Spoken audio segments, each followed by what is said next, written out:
Assalamualaikum warahmatullahi wabarakatuh. Perkenalkan, nama saya Fadilatul Aziza dengan NIM 2110141011 dari kelas A Biologi Universitas Andalas akan menjelaskan materi mengenai reproduksi sel dan pewaurisan sifat. Baiklah, langsung saja kita masuk ke materi yang pertama mengenai reproduksi sel. Apa sih reproduksi sel itu? Nah, reproduksi sel merupakan kemampuan sel untuk dapat memperbanyak dirinya dengan cara membelah diri, atau disebut juga dengan pembelahan sel. Pembelahan sel ini terbagi atas 3 macam. Yang pertama itu pembelahan amitosis, yang kedua pembelahan mitosis, dan yang ketiga ada pembelahan meiosis. Nah, yang pertama ada pembelahan amitosis. Pembelahan amitosis adalah pembelahan sel secara spontan, di mana sel langsung membelah menjadi 2 bagian. Pembelahan amitosis ini biasanya terjadi pada organisme uniseluler atau organisme yang hanya tersusun oleh satu sel. Contohnya ya pada bakteri. Selanjutnya pembelahan mitosis.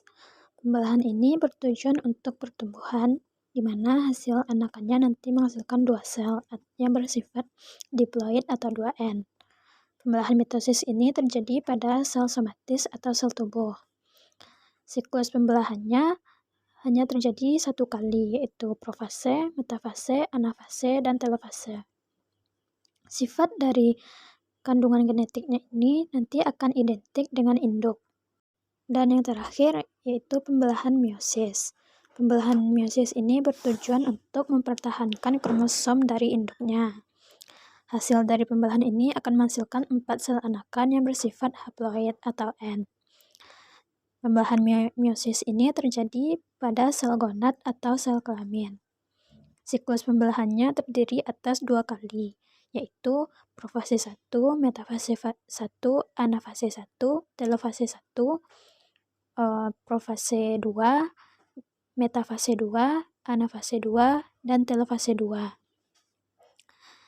Kandungan genetiknya ini nanti tidak persis sama dengan induknya.